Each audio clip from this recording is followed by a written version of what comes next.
এই সাইফন সিস্টেমটা এইভাবে করা হয়। এক সাইড দিয়ে পানিটা পড়লো, অপর সাইড দিয়ে ফিল্টার হয়ে বের হয়ে গেল। আর আসসালামু আলাইকুম ভিউয়ার্স, এই যে আপনারা দেখতেছেন যে আমি অ্যাকুয়াপনিক্সের বাগানটা করতেছি। তো আমি কিন্তু অ্যাকুয়াপনিক্সের বাগানটা করতেছি যে অনেক দিন যাবত। তো আমার মোটামুটি একটা আউট নলেজ হয়েছে যে কিভাবে অ্যাকুয়াপনিক্স বাগান করতে হয়। তো আমি করতেছি, আপনারা অনেকেই কিন্তু জানতে চাইতেছেন, এক একজন এক এক ধরনের কমেন্ট করেন। তো আসলে কমেন্ট করার পর এখন আমি বুঝতে পারলাম যে আসলে আপনাদের কমেন্টের উত্তরটা একটা ভিডিওর আকারে দেওয়া দরকার, যেটা কিনা সবাই দেখতে পারে, তাহলে কিন্তু তারাও কমেন্টের উত্তরটা জেনে গেল। এই কমেন্টগুলা একটু গুরুত্বপূর্ণ কমেন্ট। তো সেক্ষেত্রে আমি আজকে আপনাদেরকে 5টা কমেন্টের উত্তর দিব। হ্যাঁ, তো আপনারা যদি ধৈর্য ধরে পুরো ভিডিওটা দেখেন তাহলে কিন্তু আপনারাও কমেন্টের উত্তরগুলো পেয়ে গেলেন। হ্যাঁ, তো নরসিংদী থেকে মিলন ভাই কমেন্ট করছেন যে মাছের ট্যাঙ্ক কিভাবে তৈরি করছেন। হ্যাঁ, তো আসলে এটা একটা গুরুত্বপূর্ণ কোশ্চেন। তো মাছের ট্যাঙ্ক করার ক্ষেত্রে অনেক ধরনের সিস্টেমে করা যায়। কেউ যদি চায় যে পানির ট্যাঙ্ক দিয়ে মাছ চাষ করবে 1000 বা 2000, তাও করতে পারবে। এবং কি আমার মতন যারা আছে যে উঠোনের মধ্যে গর্ত করলাম, গর্ত করে একটা ট্যাঙ্ক তৈরি করলাম, তো সেক্ষেত্রে এটা ডিপেন্ড করে যে তার বাজেটের উপরে সে কি ধরনের বাজেট করতে চায়। হ্যাঁ, একটু বড় সড়ো করতে চায় নাকি ছোট পরিসরে করতে চায়। তো সেক্ষেত্রে কিন্তু আপনারা দেখবেন যে আমি আমার যে ট্যাঙ্কটা, প্রথমে আমার উঠানে আমি একটা গর্ত করে নিয়েছি। গর্ত করার পর ওখানে আমি পলিথিন কাগজ দিয়েছি। দেওয়ার পরে কিন্তু আমি চারিদিকে একটা ইট দিয়ে একটা বেড়ার মতন দিয়ে দিয়েছি। কারণ এটা দেওয়ার কারণ হচ্ছে বৃষ্টির ওভার পানিটা যখন আউট করা হবে তখন যাতে আমার ওভার পানিটা আউট করার জন্য আমি একটা পাইপ দিতে পারি, এবং কি একটু উঁচা থাকলো।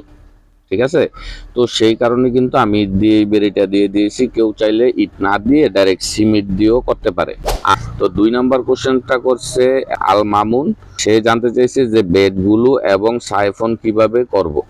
তো আসলে এই যে আমার সামনে যে বেডটা দেখতেছেন, হ্যাঁ, এই বেডটা কিন্তু আমার বাড়ির যে পুরনো কাঠ ছিল, ওই কাঠ দিয়ে আমি চারিদিকে কারকাটা দিয়ে কাঠ দিয়ে একটা ফ্রেমের মতো করে নিয়েছি। হ্যাঁ, নিচে কিন্তু কোনো কিছু দেই নাই, কারণ আমার যে ট্যাঙ্ক থেকে যেই মাটিগুলা উঠছে ওই মাটিগুলা বস্তায় রেখে নিচে বস্তাগুলা দিছি।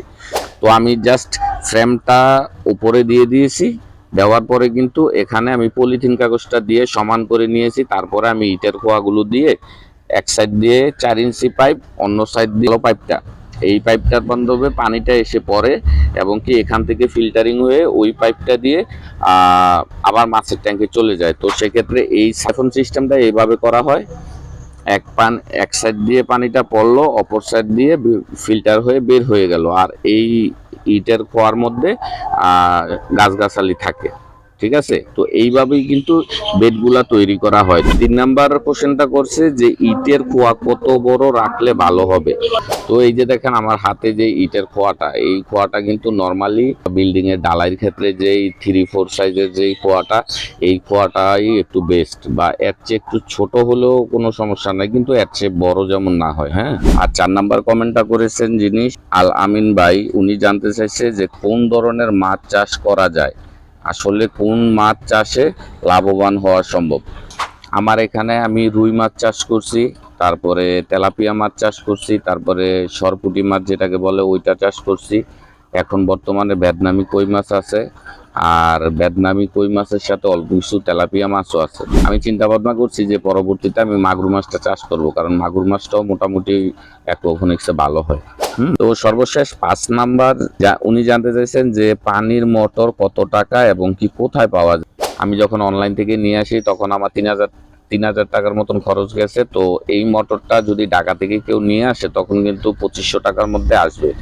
আর এটা কোথায় পাওয়া যাবে, যেমন দারাজের মাধ্যমে, অনলাইনের মাধ্যমে একেবারে ইজি পাওয়া যাবে, এবং আপনারা চাইলে ঢাকা থেকে নিয়ে আসতে পারবেন। ঠিক আছে, কমেন্ট পর্বগুলা পড়লে আপনাদের উপকৃত হবে, তাহলে কিন্তু আমাকে জানাবেন। পরবর্তীতে আপনারা কমেন্টও করবেন, আমি ইনশাল্লাহ উত্তর দিয়ে দিব। তো আপনারা যারা আমার চ্যানেলটা এখনো সাবস্ক্রাইব করেন নাই, চ্যানেলটার সাথে সাথে সাবস্ক্রাইব করে দিবেন, বেল আইকনটা অন করে দিবেন, তাহলে আমার সব ধরনের ভিডিও আপনাদের কাছে পৌঁছে যাবে।